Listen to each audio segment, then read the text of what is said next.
Salam əziz izləyicilər. Bağbanlar yaxşı bilir ki, məhsul götürməyin əsas şərtlərindən biri bağa profilaktik qulluq göstərmək lazımdır. Yollarını da bilirlər, ona görə onu vaxtınızı almayın. Amma nəzərdən qaçan bir cəhət var, o barədə danışmaq istəyirəm. Yəni, ən böyük profilaktik işi bizim bağlarımızda quşlar görürlər. Nəsə bu diqqətdən kənarda qalır. Sərçələr 10 minlərlə həşərat yeyirlər. 4-5 bala çıxardılar, o balaları qidalandırmaq üçün gün ərzində yüzlərlə həşərat ovlayırlar. Və o ziyanverici həşəratlar artıb çoxala bilmir sərçələrin sayəsində. Ona görə də meyvələrimiz bir vaxt qurtlamazdı, mən uşaq olanda xatırlayıram. Olardı, tək-tük orada-burada qurtlama olardı, onu da götürüb heyvana verərdik, qurtsuzunu da özümüz yeyərdik. Amma indi mümkün deyil, bir meyvənin üstündə 10-15 dənə qurd aşkar eləyə bilirik və hamısı qurtlu olur, ucdan tutma 100%. Sərçələr Abşeronda artıq yoxa çıxırlar, kökləri kəsilir. Niyə? Əvvəl palçıqdan olurdu divarlar, sərçələr o daşın arasında yuva qura bilirdilər. Qarğadır, pişikdir, başqa yırtıcılardır, əli çatmırdı onun yuvasına, dağıda bilmirdi. İndi sement qidəb düşüb, sementlə hörülür divarlar, üstəlik üstünə də emulsiya vurulur, yaraşığa qaçmışıq. Heç köhnə çəpərlər də yoxdur. Bəzən çəpərlərin arasında, tikanlığın içində yuva qura bilirlər sərçələr. İndi o da yoxdur. Hamısı səlqə səhmana qaçıb deyə sərçələr artıb çoxalmaq şəraitini itiriblər. İndi sərçə yoxdur bağlarda. Şəhəri həşəratlar basıb, qurd basıb, həyətlər, küçələr, yollar hər yan doludur. Ağaçların başı qurdlarla doludur. Məktəbdə o vaxtı belə bir ənənə var idi. Dərslərdə də təbliğ olunurdu. Xüsusi dərslər var idi. Orada quşlara qayğı göstərilsin deyə uşaqlara bir təşviq olunurdu, təlqin olunurdu. Əmək təlimi dərslərində quş yuvaları hazırlanırdı.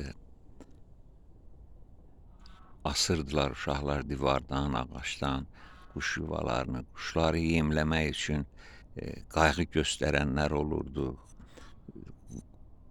Bu hallar indi yoxdur. Nə dərslikdə ona aid bir material var, nə əmək təlimində quş yuvası düzəltməyə sövq edilirlər uşaqlarımız. Ona görə bu sərçələr kökü kəsilir.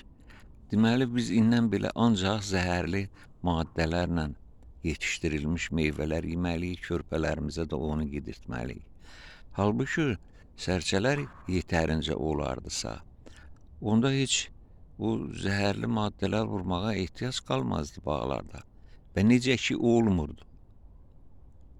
Mən ta ki nə qədər ki kənddə oldum, mən görmədim ki, kimsə dərman vursun. Bizim bağda bir dəfə də olsun dərman vurulmadı. Qurtlama olurdu xüsusi meyvələrdə, məsələn, alma, armudda olurdu qurtlama. Amma başqa meyvələrə heç nə lazım deyildi. İndi göbələk xəstəlikləri də bu yandan. Dərman vurmasan bağda heç nə, heç bir məhsul götürmək mümkün deyil. Dərman da vururuq, nə pomidor dadıyır, nə xiyar dadıyır, nə meyvə dadıyır. Yeyirsən, bilmirsən nədir yediyin.